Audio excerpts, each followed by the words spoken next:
My Shadow, Part 2. Good morning, children. How are you today? In the last class, you have had an introduction to the poem, My Shadow. Who is the poet who wrote the poem, My Shadow? Yes, it is Robert Louis Stevenson.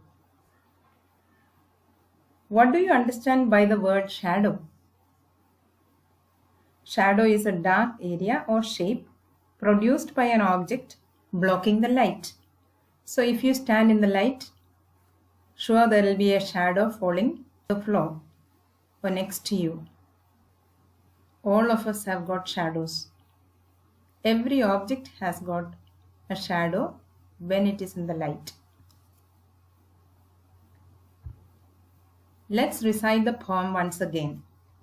Please listen carefully while I read the poem and try to repeat after me so that you are able to recite the poem with proper pronunciation. My shadow. I have a little shadow that goes in and out with me. And what can be the use of him is more than I can see.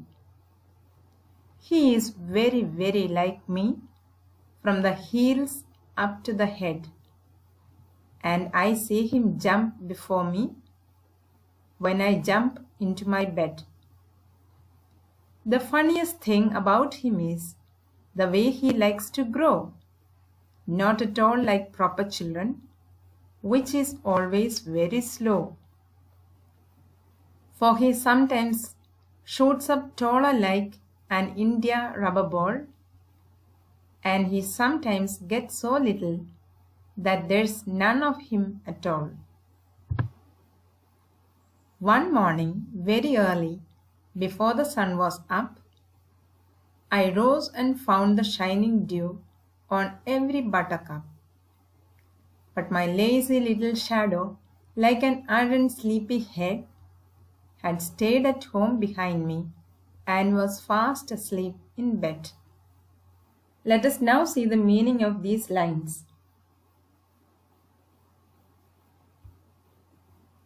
I have a little shadow that goes in and out with me, and what can be the use of him is more than I can see.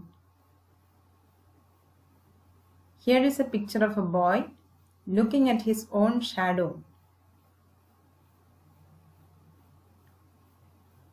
The poet observes his shadow and feels that the shadow is clinging to him and is going wherever he goes. When he goes into the house or when he comes out of the house, he sees his shadow following him. He wonders why it follows him and what is the use of him.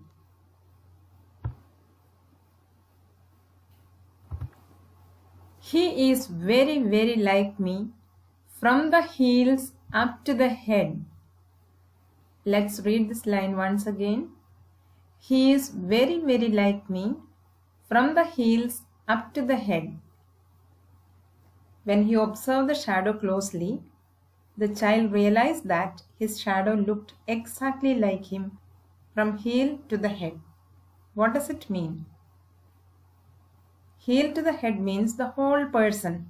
Heel means the round portion of the back of your foot. So the shadow seems to look and move the way the child does.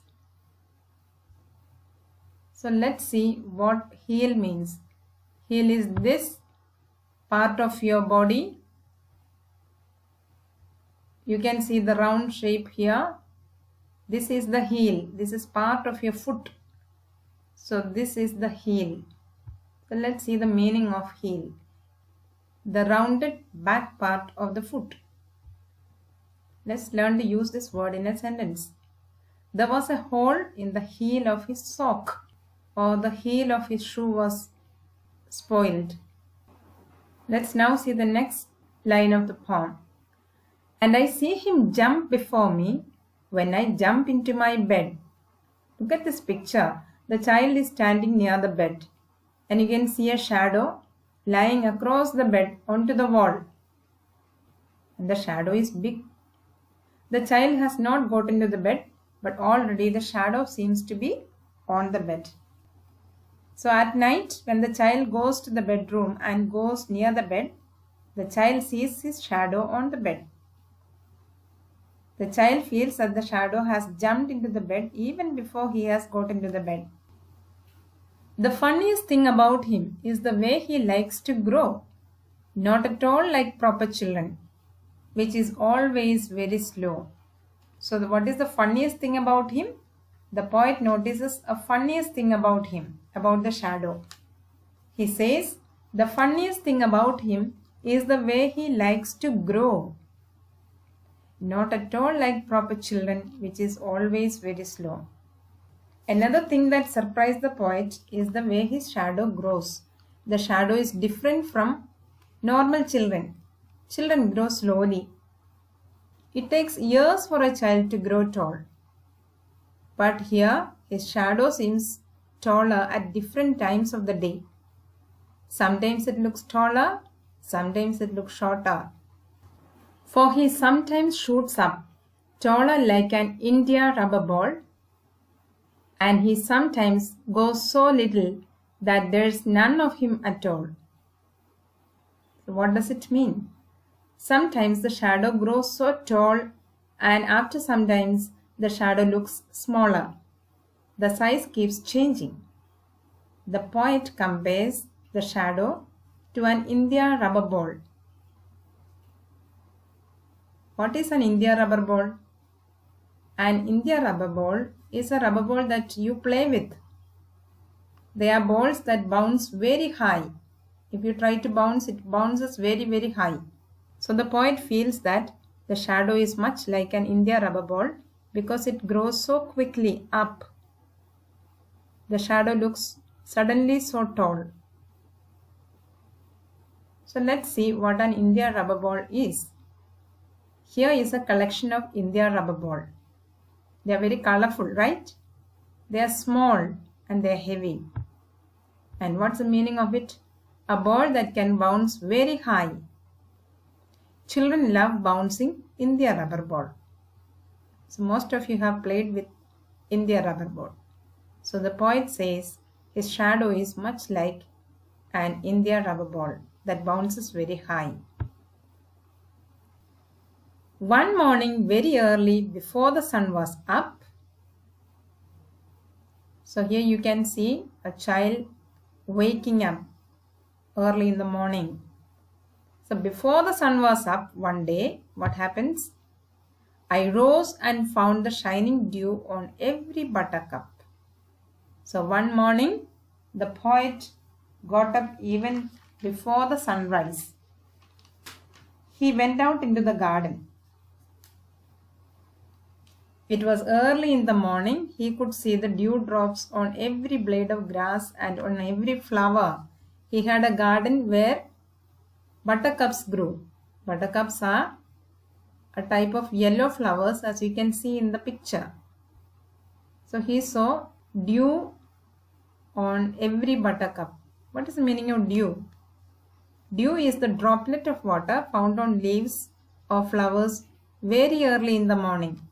So you can see dewdrops on buttercups here in this picture. So one morning the boy got up, went to the garden and noticed that there was dew on every buttercup and the sun had not risen yet. So look at these buttercups once again. The meaning of the word is a yellow flower. Let's use it in a sentence. The fields were yellow with buttercups. The fields were yellow with buttercups. So dew, you can see a clear picture of dew here. What's the meaning of it? Tiny drops of water that form on cool surfaces. Let's use the word dew in a sentence. The grass was wet with dew. The grass was wet with dew. So let's go back to the poem. So in the morning when the poet woke up and went into the garden, he found dew on every flower. And remember, it was very early in the morning, even before the sun was up. What did he notice? But my lazy little shadow, like an iron sleepy head. So what does he say about his shadow? But my lazy little shadow. So the shadow is called or termed lazy. Why? Like an iron sleepy head. The shadow was like an iron sleepy head. Who is a sleepy head? A sleepyhead is a person who feels too sleepy. A sleepy or inattentive person is called sleepyhead. So the boy calls his shadow a sleepyhead. Why? Let's see. Let's also see how to use the word sleepyhead in a sentence. Johnny is a sleepyhead who does not wake up till it is 9 o'clock. So if you sleep till 9 o'clock, you can be called a sleepyhead. So here, the poet feels that his shadow is a sleepyhead. An errant sleepyhead. The word errant is used as a describing word. Errant means total, complete, or absolute, or bad. So he is a bad sleepyhead, or he is an absolute sleepyhead, or he is a complete sleepyhead. So let's use the word errant in a sentence. All of them talk like arrant fools, total fools. Sometimes people talk like absolute fools.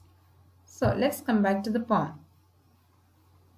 Had stayed at home behind me and was fast asleep in bed. So my shadow had stayed at home behind me and was fast asleep in bed. Where was the boy? The boy was in the garden. Where was the shadow? The boy thinks the shadow was on the bed. So he imagined that the shadow was a lazy, sleepy head and he is asleep on the bed. But is it right? No. This is a child and he is not thinking in terms of science. He does not know what causes shadows. He considers shadow as a person. Why couldn't the boy see his shadow early in the morning when he went out into the garden? It's because the sun had not shone. Only when there is light, the shadows can be seen. So I hope you have enjoyed this poem. It's a beautiful poem. This is a beautiful poem, isn't it? Let's look at some of the new words that we have learned today. Heel, H-E-E-L, heel. India, rubber ball. I-N-D-I-A, India. R-U-B-B-E-R, rubber. B-A-L-L, ball. India, rubber ball. D-E-W, dew. B-U-T-T-E-R-C-U-P, buttercup. A-R-R-A-N-T, aren't. S-L-E-E-P-Y-H-E-A-D, sleepyhead. Now let's answer these questions. Who do you think your shadow looks like?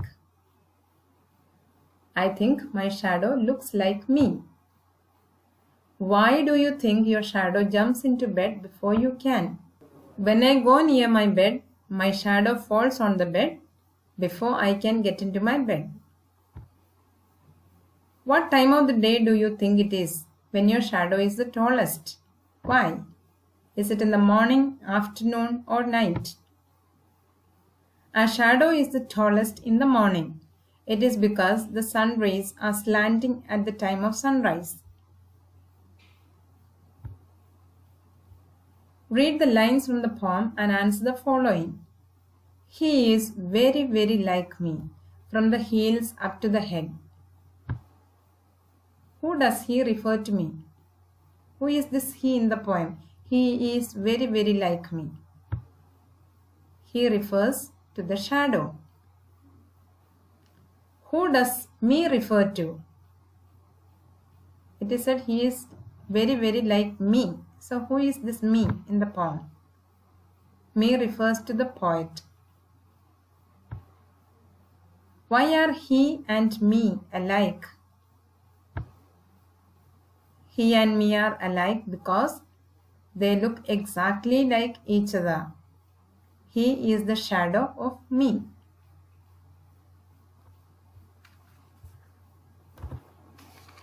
Dear children, this is a beautiful poem where the poet looks at the shadow through the eyes of a child. Recite this poem daily. Enjoy it.